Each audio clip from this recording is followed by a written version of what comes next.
The moment she sat across from me, I knew something was terribly wrong. Her hands were shaking so badly that the glass of water she reached for nearly tipped over. Without looking me directly in the eyes, she leaned forward just enough for only me to hear her trembling voice. "Please, pretend you know me. My ex just walked in." Before I could even process what was happening, a tall man entered the restaurant, scanning every table with cold determination. In that single moment, my quiet dinner turned into the most unforgettable night of my life, and I had no idea that one simple act of kindness would change two broken lives forever. Before we continue, if you believe kindness can change someone's life and that everyone deserves a second chance, please take a moment to like this video, share it with your friends, and subscribe to Compassion Chronicles for more emotional stories like this. Also, tell us in the comments which country you're watching from. We'd love to know where our amazing viewers are joining us from. My name is Rowan Mercer, and until that evening, my life had become painfully predictable. 3 years earlier, I had lost my wife in a tragic accident, and since then, I had learned to exist rather than truly live. My work as an architect filled my weekdays, but my evenings were always the same. I would stop by the same quiet restaurant every Friday, order the same meal, sit by the same window, and leave without speaking to anyone. The staff knew me as the silent customer who smiled politely but never stayed longer than necessary. Loneliness had become so familiar that I stopped noticing its weight. That evening felt no different until she appeared. She couldn't have been older than 30. Her elegant green dress looked expensive, yet it couldn't hide the fear written across her face. She wasn't pretending to be nervous. She looked genuinely terrified. Without waiting for permission, she slipped into the empty chair across from me as though she had rehearsed it 100 times in her mind. Instinct told me not to ask questions. Instead, I smiled naturally, lifted my glass as if greeting an old friend, and began talking about completely ordinary things. I spoke about the weather, the traffic outside, and how the restaurant had recently changed its menu. She nodded along, forcing small smiles while keeping her eyes lowered. A few moments later, I noticed him. The man who had entered the restaurant walked slowly between the tables, pretending to search for someone while his eyes remained fixed on her. His expensive suit and confident posture fooled everyone else, but there was something deeply unsettling in the way he watched her. It wasn't affection. It wasn't heartbreak. It was possession. For several long minutes, he stood nearby, clearly uncertain. Eventually, after seeing her laughing softly at something I said, he frowned and finally walked away. Only after his car disappeared through the restaurant window did she release the breath she'd been holding.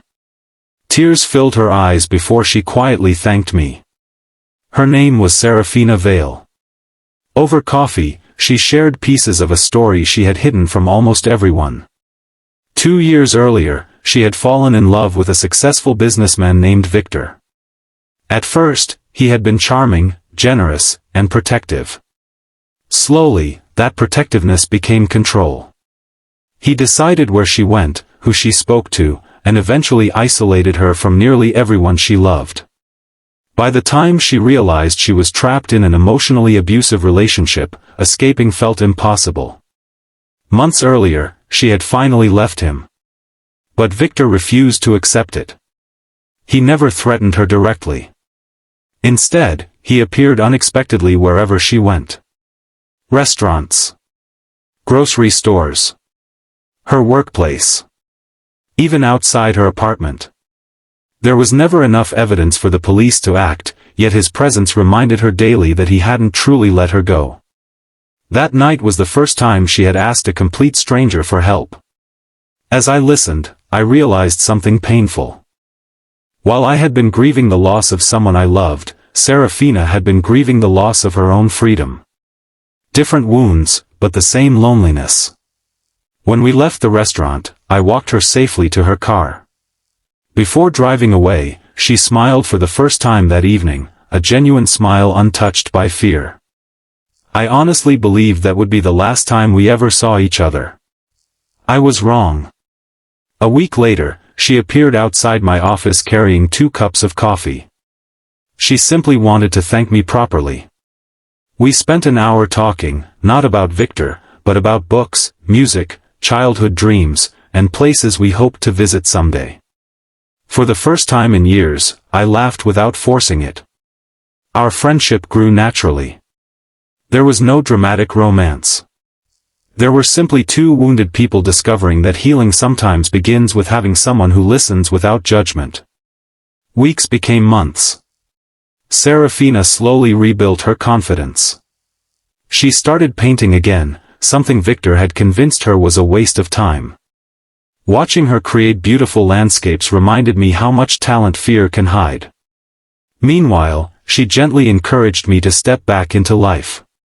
She convinced me to visit my late wife's favorite botanical garden instead of avoiding it. Instead of reopening old pain, the visit helped me remember beautiful memories with gratitude rather than unbearable sorrow. Healing, I learned, wasn't forgetting. It was learning to carry love without letting grief control your future. Then, one rainy evening, everything changed again. Victor confronted us outside an art gallery where Serafina had displayed her first public painting. He demanded she leave with him, insisting she belonged by his side. For the first time, however, she didn't tremble. She stood tall. Calmly. Confidently. She looked directly at him and told him that fear no longer controlled her life. She reminded him that respect could never grow from control, and love could never survive without freedom. People nearby noticed the confrontation, and when security approached, Victor finally realized he no longer held power over her. He walked away. Not because he wanted to. Because she had finally taken back everything he had spent years trying to steal. Her voice. Her confidence. Her future. Standing beside her, I understood something I had forgotten since losing my wife. Sometimes we don't rescue people. Sometimes we simply stand beside them while they discover their own strength. Months later, Serafina's paintings were displayed in galleries across the city, each one reflecting hope after darkness. My own life had changed too. I accepted projects I had once turned down, traveled again, and found joy in everyday moments instead of hiding from them. Neither of us expected a stranger's request in a crowded restaurant to rewrite the course of our lives. Yet that single decision, to offer kindness without asking questions, became the beginning of 2 completely different endings. Before we reach the end of this story, we have one special request for you. Please comment with the words, "Kindness changes lives," if you believe even one small act of compassion can completely transform someone's future. If this story touched your heart, reminded you to never ignore someone silently asking for help, or inspired you to believe in second chances, please like this video, leave a heartfelt comment, share it with someone who needs hope today, and subscribe to Compassion Chronicles. Your support helps us continue sharing stories that remind the world compassion still exists. Because sometimes, the greatest turning point in a person's life doesn't begin with a grand miracle. It begins with one empty chair, one whispered plea for help, and one stranger willing to say, without hesitation, "You're safe here." And perhaps that is the most beautiful reminder of all, that kindness offered at the right moment can become the beginning of a brand new life.